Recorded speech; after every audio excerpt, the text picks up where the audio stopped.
संदीप ने अपनी माँ के कहने पर गांव में शादी कर ली थी। लड़की का नाम था सुनीता।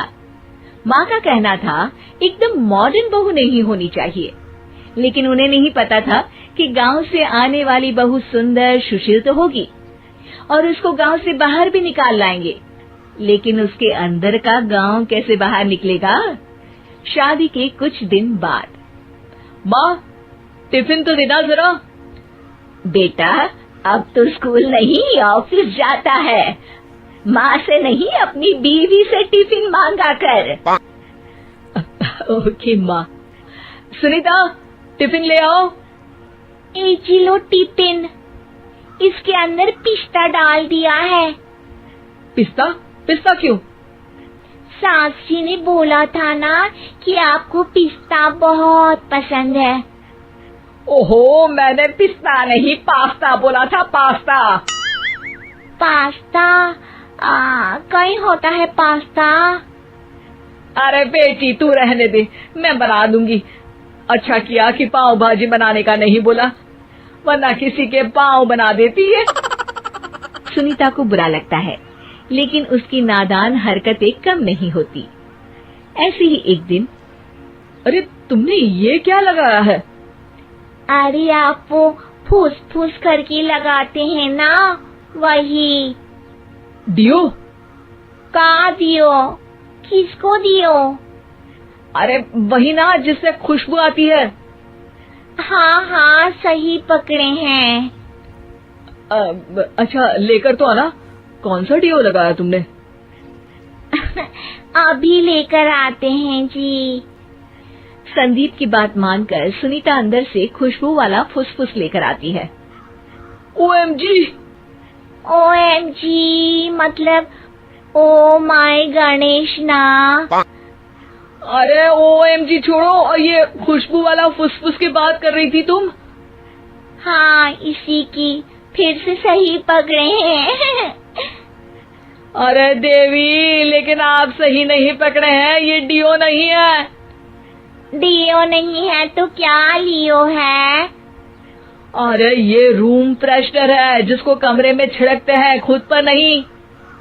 कोई बात नहीं, माँ कहती थी आत्मा किराएदार है, शरीर एक किराए का कर्म। हम शरीर पे ये डाल लिए तो क्या फर्क पड़ जाएगा। अरे बहू, ओ बहू, मेरे लिए फल तो ले आ, फिर मैं बाजार जाऊंगी।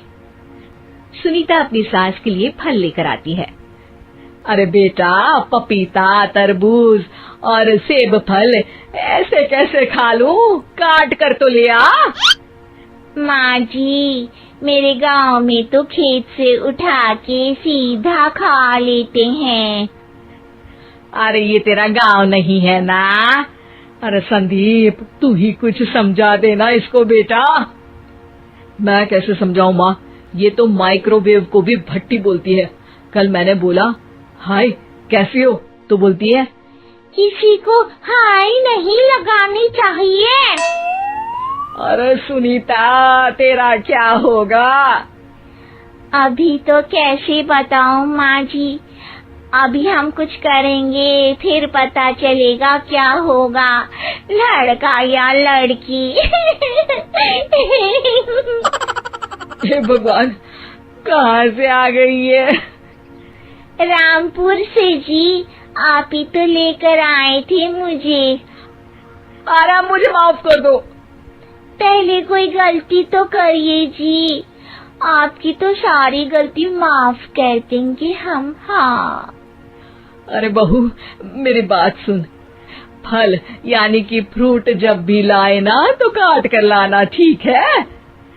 जी ठीक है माँ जी, फल यानी फ्रूट यानी काट के लाऊंगी। सुनीता रोज ही कोई ऐसी हरकत कर देती जिसकी वजह से उसे घर में दो बातें सुननी पड़ती। एक दिन, माँ मेरे बॉस घर पर आने वाले हैं शाम को, उनका बर्थडे है, फैमिली साथ नहीं रहती उनके, तो यही पार्टी कर लेंगे। उनको अच्छा लगा तो शायद मेरा प्रमोशन भी हो जाएगा। मैं ना फ्रूट केक लाकर फ्रिज में रख दूंगी और तेरे साथ आज खाना मैं बनाऊंगी, ताकि जब साहब आए तो खाने में कोई गड़बड़ ना हो।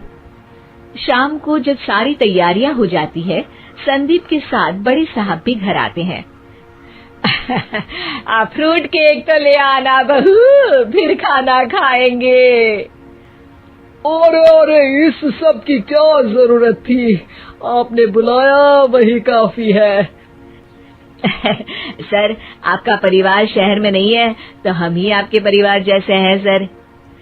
इतने में ही सुनीता फ्रूट केक लेकर आती है और बड़े साहब की टेबल पर रख देती है, और जैसे ही केक के ऊपर का बॉक्स हटाती है, ओह, ये क्या है?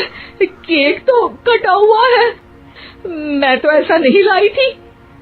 आप मुझे शाबाशी दे सकती है माँ जी, मैंने ही केक काट दिया। आपने कहा था ना, फल यानी फ्रूट यानी हमेशा काट के लाना, तो फ्रूट केक भी तो फ्रूट ही है ना, तो मैंने पहले ही काट लिया। हूँ ना मैं समझदार। अरे बहू, ये क्या किया? केक हमेशा वही काटता है जिसका जन्मदिन होता है। तुझे एक बात भी समझ नहीं आती, एक नंबर की बेवकूफ है। पूरा माहौल बिगड़ चुका था। संदीप को लगने लगा था कि साहब उसे प्रमोशन तो दूर की बात है, कहीं डिमोशन ना दे दे, लेकिन साहब बीच में ही बोल पड़ते हैं। अरे कोई बात नहीं, ये इनकी बेवकूफी नहीं है, इनका भोलापन है। बेटा, आप कहाँ से हो?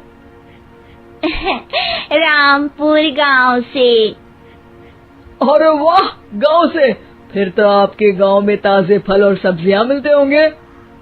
हाँ, सही पकड़े हैं, हम तो काटते भी नहीं, सीधा खा लेते हैं। मैं ना एक बार तुम्हारे गांव घूमने जरूर चलूंगा। क्यों संदीप, ले चलोगे ना? मुझे गांव घूमना बहुत पसंद है। बस फिर क्या था, संदीप और सास दोनों खुश हो गए, क्योंकि साहब को सुनीता ने गांव की बात करके खुश कर दिया था। अब संदीप का प्रमोशन पक्का था। शिक्षा, कभी भी किसी भी गलती पर घबराना नहीं चाहिए। हो सकता है कि उस गलती की वजह से आगे बड़ा फायदा हो जाए।